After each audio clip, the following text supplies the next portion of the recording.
Esta emisora les da la bienvenida al programa Encuentros con la Filosofía, para conversar poniendo en duda nuestras certezas. con la participación abierta de profesores de la Universidad Politécnica Salesiana, De la Universidad Central del Ecuador. de la Universidad Andina Simón Bolívar. Encuentros con la Filosofía. Se difunde semanalmente por las emisoras universitarias Infinito Digital, Voz Andina Internacional. y Radio Faxo. Abrimos nuestros micrófonos.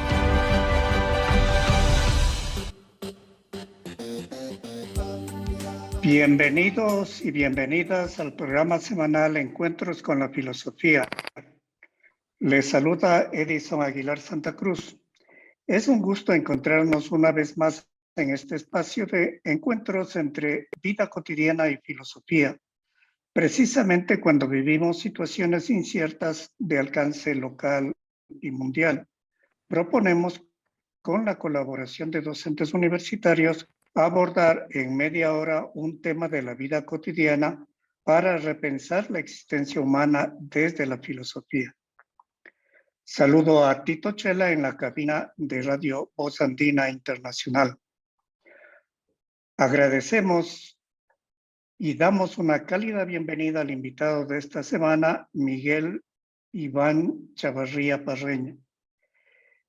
Él tiene un doctorado de Estado en Estudios Políticos por la Escuela de Altos Estudios París, Francia. Una maestría en Filosofía Política por la Universidad Católica de Lovaina. Es docente de la Pontificia Universidad Católica del Ecuador desde hace 22 años. También ha sido docente de Flaxo Ecuador y del Instituto de Altos Estudios Nacionales. Buenos días, Miguel. Buenos días, Edison. También a la audiencia, buenos días, a Tito. Y bueno, en general, una vez más, a las personas que nos escuchan y nos escuchan en esta ocasión. Gracias, Edison. Este encuentro con Miguel Chavarría es para conversar acerca de la temática trabajo en los 3 segmentos del programa Encuentros con la Filosofía. En el primer segmento nos acercaremos desde la vida cotidiana al término trabajo. En el segundo segmento, Miradas Filosóficas, nuestro invitado compartirá desde sus perspectivas filosóficas algunas reflexiones sobre el concepto trabajo. Y en el tercer segmento, que más encontrar, Miguel Chavarría compartirá recomendaciones y sugerencias para acercarnos más a esta temática. la filosofía y la vida cotidiana. Espacio para pensar los usos de la filosofía en nuestro diario vivir.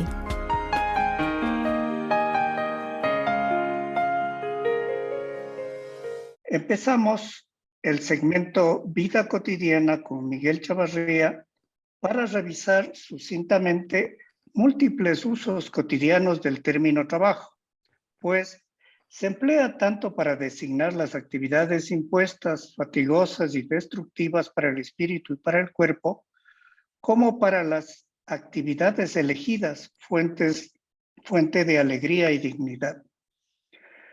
Desde su etimología, tripalium, que quiere decir tortura, para los teólogos se trata de una maldición divina, para los economistas es el bien supremo del que todos deben participar.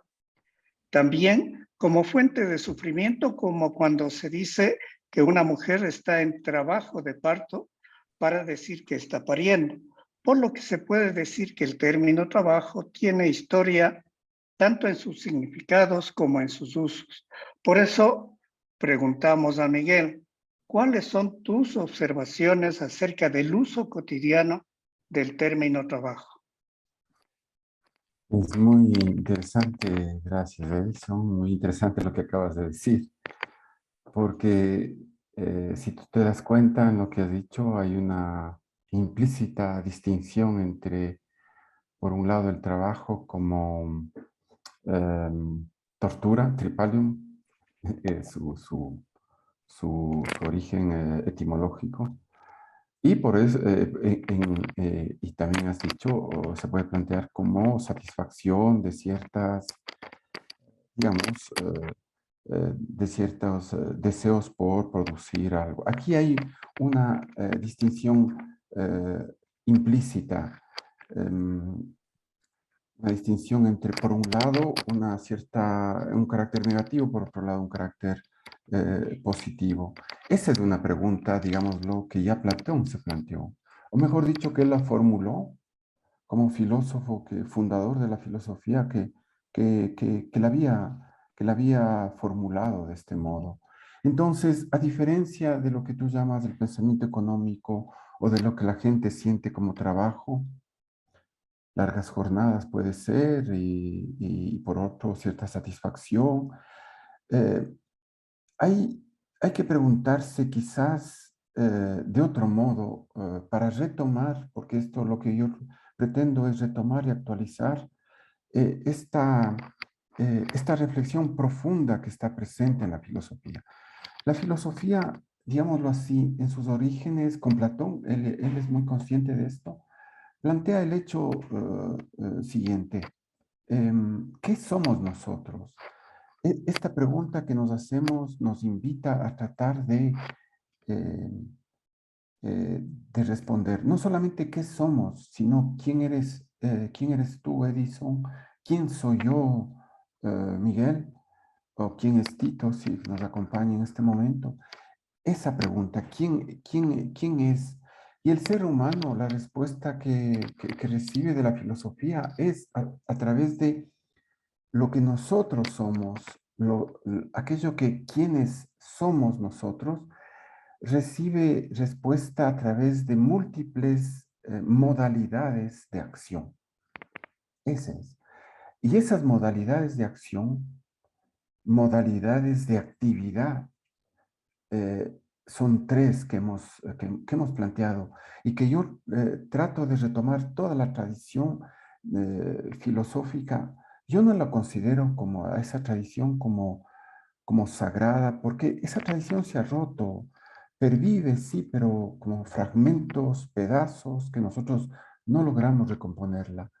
Esta tradición, y no es que yo sea tradicionalista, pero para pensar la filosofía no podemos sino incluso, aun cuando ella ha sido, digámoslo, perdida, aunque ha estado perdida, se ha perdido irremediablemente, bueno, perdida, digámoslo así, simplemente. Em, tenemos algunos elementos que nos pueden ayudar a comprender. Y la cuestión es la siguiente, el quién somos nosotros. Nosotros somos lo que nuestras modalidades diversas de actividades humanas realizamos. Ese es un primer plano. Y un segundo plano eh, es el hecho de que quienes somos nosotros, la respuesta que obtenemos está ligada también con lo que podríamos llamar un régimen político. Por ejemplo, ya veremos pronto en la tercera reunión de estas que hemos tenido, el problema de la acción, de la praxis política, de la acción política, eh, qué regímenes políticos fomentan o destruyen ese espacio, esa esfera política.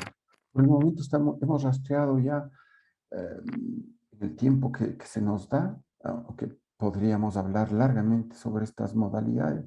Pero bueno, el problema de la labor y el problema del trabajo, como ahora quisiera, después de tu acotación, Edison, quisiera entrar a definirlo. Pero me gustaría plantear estas modalidades de las actividades humanas, tal como la filosofía, incluso mucho antes que la economía, obviamente, mucho antes que cualquier otra reflexión, se planteó, ¿quién soy yo? Y esa pregunta no es por una identidad, sino a través de cómo esa identidad se forja o no, a través, vuelvo a insistir, a través de estas modalidades de actividades, diferencias de actividades que nosotros tenemos y nadie puede escapar al trabajo. Nadie puede, ni incluso los hijos de multimillonarios, que sería una vida completamente aburrida y inhumana, tanto como lo es el otro hecho de la pobreza absoluta. Las miradas filosóficas. Espacio para examinar enfoques y reflexiones filosóficas. En Miradas Filosóficas nos encontramos con Miguel Chavarría Parreño, quien en este segmento compartirá sus reflexiones desde la filosofía acerca del concepto trabajo, o como él dice, estas modalidades en las que se incluye el trabajo, es decir, la labor, el trabajo y la acción. Desde la filosofía, entonces, Miguel, ¿qué es lo que nos puedes decir del trabajo en medio de estas tres modalidades? Gracias por plantear así, de ese modo tan, digamos, tan comprensivo que tienes acerca de estas modalidades de Edison. Yo trato de, esto no es un neoplatonismo, ni un neoaristotelismo, pero es que toda la tradición la ha planteado, la ha reflexionado así, está presente ciertos elementos. Esto no corresponde a un solo pensador, está presente en Cicerón y en tantos otros, hasta la monarquía el libro muy célebre que es necesario leerlo, meditarlo bien, si es posible en latín o bien en griego, el de Dante Alighieri, que todo el mundo conoce, la Divina Comedia, pero la monarquía es un texto político muy importante.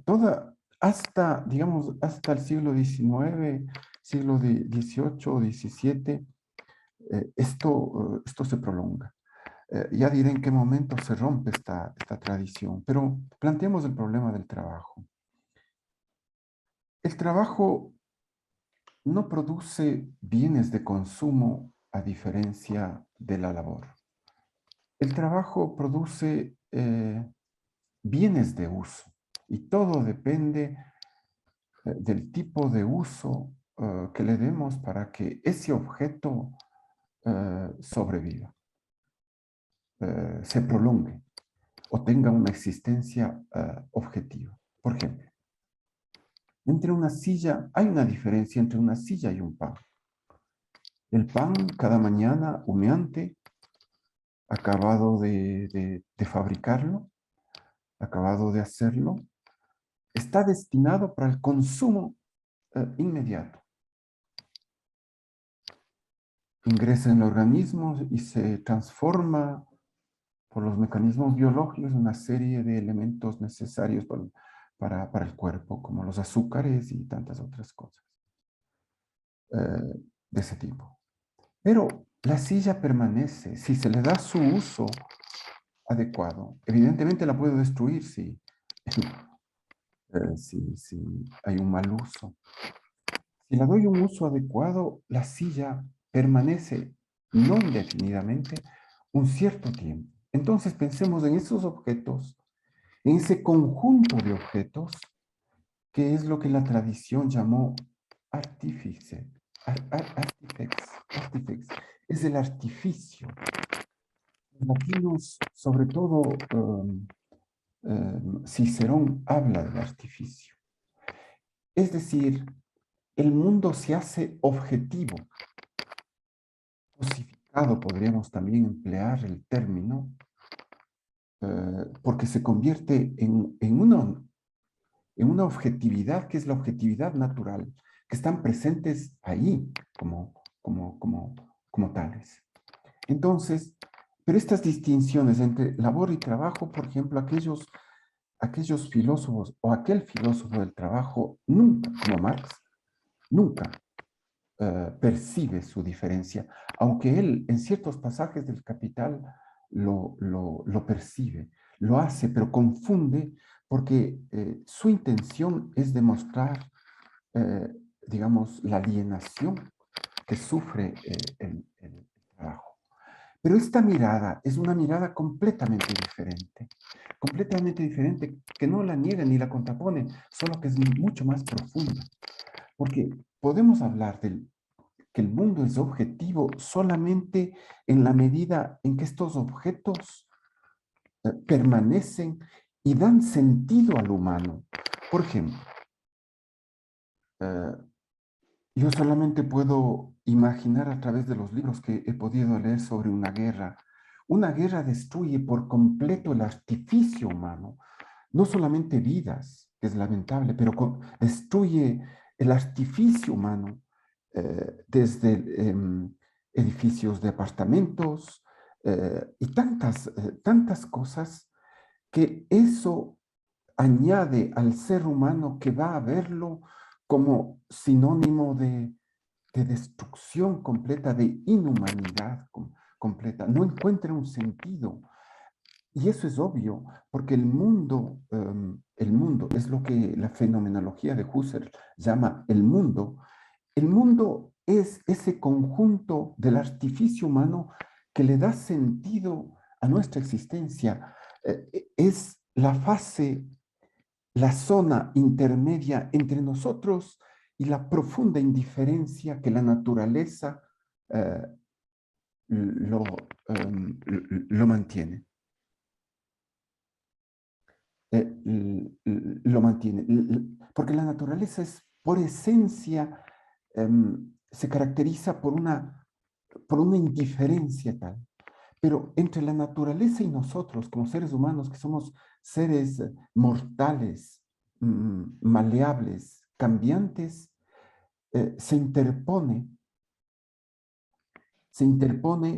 o afirmamos este mundo del artificio, que es lo que hace que el mundo sea humano por excelencia. Una experiencia del campo de concentración que yo he podido ver es porque ahí hay un desequilibrio incluso mental, de lenguaje, pérdida de lenguaje, es por la destrucción completa de no solamente de las vidas humanas, del artificio que le da sentido, como cuando nosotros regreso a mi casa o vengo a la oficina y encuentro los objetos que me son familiares, que hacen que nosotros sintamos un sentido de humanidad a través de ellos.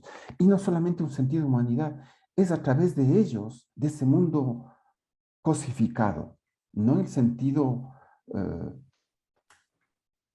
en el sentido de objetivación, que nosotros encontramos la identidad, lo que se llama la identidad humana. Entonces, aquí hay una profunda diferencia entre el trabajo, la labor destinada al consumo inmediato, a su desaparición inmediata, y al mismo tiempo esta diferencia con respecto al trabajo que se basa en una relación de medios afines, es decir, la silla, esta mesa, ha sido utilizada, ha sido construida por ciertos medios, cierta materia que la hemos arrancado a la naturaleza, pero que la devolvemos a la naturaleza no como tal, sino como lo que es esta silla, esta mesa, y que la uso de manera adecuada y que puede permanecer, no digo eternamente, pero puede permanecer como el mundo objetivo. Ahí radica esta distinción entre objetividad del mundo, el artificio, y la subjetividad que yo adquiero o identidad a través de ese mundo objetivo, de este artificio que está dado por, digámoslo, una relación entre medios y fines. El problema con el mundo es que tiende a su destrucción porque, alcanzado el fin para el que está hecho, por ejemplo, esta mesa, la podemos convertir a esta mesa en un instrumento, en un medio para venderla, para sacar provecho de ella, o bien para otro uso al que no fue destinado. Es decir, la destrucción interna, mejor dicho, los instrumentos internos que radican en el trabajo son, vuelvo a insistir, de carácter interno en la medida en que esta relación entre medios y fines conlleva su propia destrucción, su propia destrucción puede conllevar, podría conllevar, es factible que conlleve internamente su propia destrucción. Porque vuelvo a insistir en esta idea, el mundo se caracteriza así por su objetividad, pero también porque puede servir para otros fines diferentes para los que fue creado.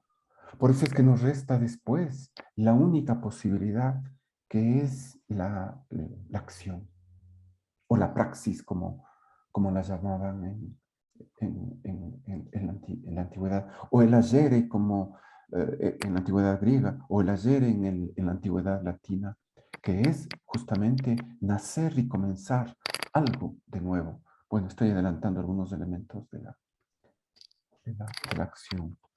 No sé si tienes alguna pregunta para Sí, poder orientar. claro. La pregunta sería entonces, ¿por qué se producen estas diferencias entre estas tres modalidades? ¿Por qué ese énfasis en la alienación en cuanto al trabajo y desde tu perspectiva, por qué lo que se refiere a la labor vendría a ser algo similar a lo que son servicios también, que la docencia, por ejemplo, se consume inmediatamente cuando se produce? La comunicación, una serie de servicios que también se producen y se consumen el mismo momento de su producción, no se los puede almacenar. Entonces, esto diría, la pregunta entonces es, ¿por qué esta distinción o por qué esta diferencia o por qué estos énfasis? Esta diferencia no es tan, digamos, no se presenta como tal, como diferencia en una mirada en la cual, a través de la cual nosotros estamos en comercio constante con lo que tú has llamado servicios, objetos en general. Para el sentido común, y ese es el tipo de alejamiento que opera la filosofía del sentido común, es una distancia del sentido común para reconstruir o para encontrar en el sentido común diferencias que el sentido común no lo establece. Para la gente, para el sentido común, estos actos se dan de manera inmediata. Estas modalidades de acción se dan de una unidad tal. Es la filosofía la que opera estas distinciones para situar en qué consiste la especificidad política del ser humano, si la política se halla realmente en la labor, en el trabajo, o bien en lo que yo quiero demostrar, siguiendo esta tradición, eh, en la acción. En la acción que no es la acción del gobernante. Y esto es lo fundamental. Quizás cuando concluyamos esta serie podemos verlo de manera retrospectiva. Pero por el momento, esta necesidad es para situar aquello que como especificidad de la especie nos caracteriza, que es la política. La política se dice desde la antigüedad y se repite hasta el infinito, y a veces la repetición no nos deja comprender que al decir que el ser humano es un logón con un zoon políticos, que es al mismo tiempo, si traduzco es un ser que habla, porque no hay ser humano que permanezca toda su vida en el mutismo absoluto y que no pueda a través de la palabra revelar su singularidad, su pluralidad como tal. Eso sería propio o bien de los animales, de la animalidad, o bien propio de los dioses, pero no somos ni los unos ni los otros. Estas diferenciaciones son y han sido de profundo contenido para poder situar algo que los antiguos tenían muchísima preocupación. ¿Qué somos nosotros cuando decimos que somos animales políticos? ¿En qué consiste animales? Simplemente es una metáfora, ¿no? Para aproximarnos a los animales. ¿En qué consiste nuestra politicidad, podríamos llamarlo en términos contemporáneos? Y ella no se encuentra en la labor, no se encuentra tampoco en el trabajo. Pero el problema es que hay un platonismo larvado que nosotros reincidimos y que no sabemos cuál es su origen, pero que está instalado como una normalidad. Hay un trabajo más o menos valorado que otro. El trabajo intelectual para nosotros es más apreciado que el trabajo manual, pero esa es una distinción típicamente platónica y que impide una comprensión y una diferenciación con respecto a la labor y con respecto a la acción. Y esperamos que la labor intelectual sea la guía, sea la luz o la vanguardia teórica que nos conduzca, lo cual es una idea y un planteamiento moderno, iluminista, que cree que la teoría o la teoría revolucionaria va a permitir una luz, pero en el fondo lo que nosotros estamos es reproduciendo un esquema platónico que no podemos librarnos. Si regresamos a Platón y a toda la tradición, es para superarlos internamente a ellos y no plantear estas dicotomías que nosotros es fácilmente comprensible, escuchamos los intelectuales sirven para, son una especie de antorcha, de guía de la acción, y la acción es como una especie de carreta que va atrás del caballo que lo guía. Eso yo siempre me he preocupado de tal modo que podamos desentrañar, deconstruir internamente esta distinción que es propia de la ilustración, del momento ilustrado que nosotros hemos vivido. ¿Cómo seguir las búsquedas? Espacio de más preguntas.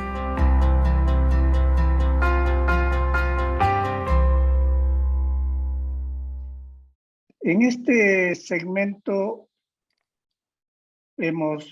hacemos una recapitulación. En un primer momento conversamos sobre la comprensión habitual del término trabajo. Luego hemos revisado reflexiones acerca del concepto trabajo y su distinción con labor, fundamentalmente, y luego lo haremos con acción. Pero algo muy importante es que ya nos estamos aproximando diríamos también a la finalidad de estas distinciones, que es replantear cómo se concibe la política.